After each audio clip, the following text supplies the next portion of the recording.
Hello, my name is Patrick Noel from Viavi Solution, and today I'm going to be presenting to you how to perform a microscope test using FiberCheck Pro, and the microscope we're going to be using is a P5000i. So if you look in the FiberCheck Pro menu, on top here you have a Setup tab in which you can select the FBP P5000i menu. And going in there, I have all the device information is the first tab here. So it gives me a serial number, hardware, firmware version. Device settings. For the microscope, there's not a lot of settings, but you can capture button behavior. It could be either freeze and test or freeze only the image. So most people want freeze and test. And you can enable or check the detect defect outside the target largest inspection zone. So if you're in the high magnification view, you could still be notified that there's a big chunk of debris somewhere else on the fiber. If you look at the firmware I currently have on my P5000i is the same as the latest available version. If it was not, then I can just select the update firmware button here and it would upgrade the firmware on my P5000i. Optical settings. I have multiple different profiles depending on the kind of tips that could be inserted on the P5000i.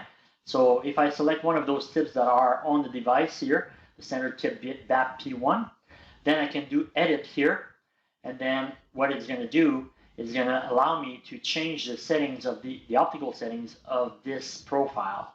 In this case here, it's a standard tip, simplex, the cladding diameter is 1.25 micrometer, that's fine. But I can do auto adjust optical settings. What it's going to do is going to perform a contrast change on the image to make sure that I have the best contrast for me to be able to detect the defect better. So all that test is done by the software itself. You don't need to do anything but let it run. And once it's all completed and run, the other option it gives you is to make sure that the detection of the fiber within the ferrule is well done.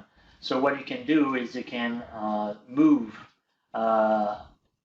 away or ahead the section of the fiber, right? And I can do a snap to estimate, so then it's gonna go around and try to find the edges of the fiber the best it can.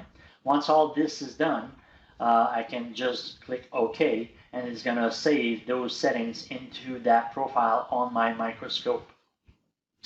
Analysis profile, so those are things that I can add or remove from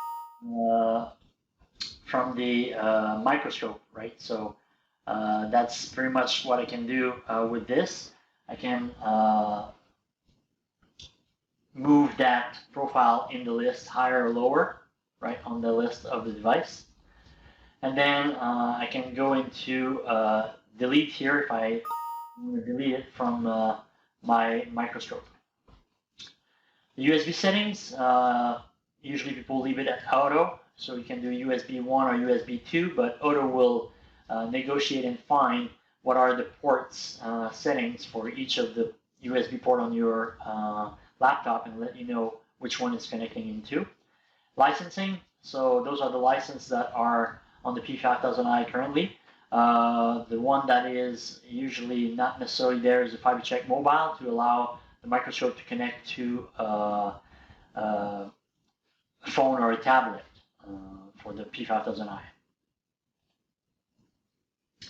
So now that I have my fiber that is currently inserted on the P5000 microscope, I want to make sure that I use the right optical settings so that my current standard tips BAP1 is what I have on my microscope.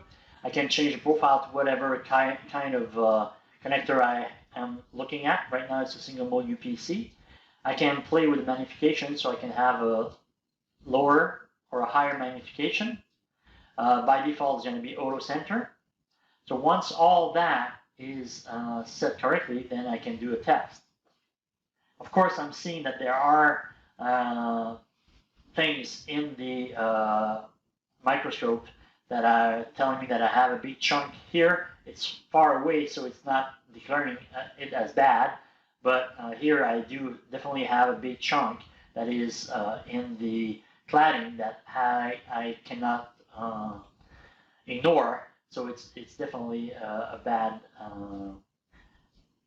connector here. So what I'm going to do is I'm going to go back live, and I'm going to clean my fiber and redo the test.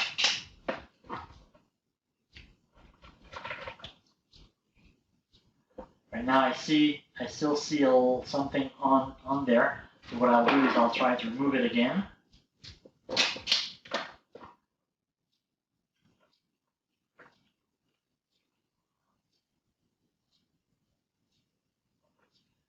can change the focus to get the better I can image.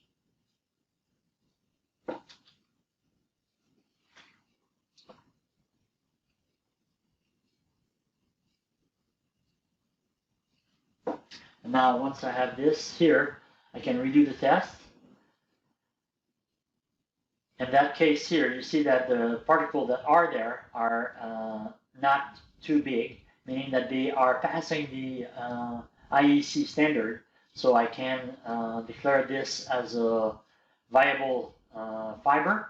So what I can do here, I can try to save a report. But before I save the report, I would go into Setup, FiberCheck Pro Setup, and then I would look into the company info, and I would enter all your company name, and I can also put a logo in there.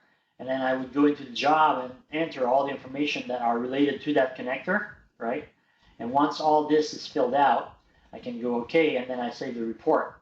When I save the report, I have a PDF that is created, right? And I see all the inspection date is there, company name, the logo, all the information that I have entered in the FiberCheck Pro software. And then I have for each section, pass and fail, the focus that it was at, and then the profile that was used.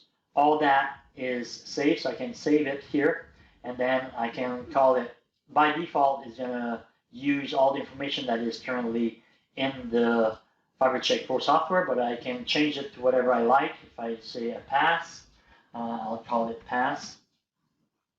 And then once it's all there, I save. It saves into the default directory, which is FiberCheck Pro reports. And now it is saved here on my laptop, so I can close it, and I'm done with the inspection of this connector. All I have to do now is insert another connector and redo another test using my P5000i.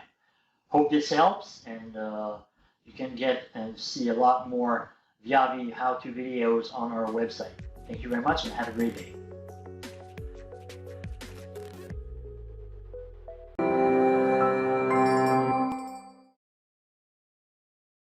Hardware firmware version. Device settings.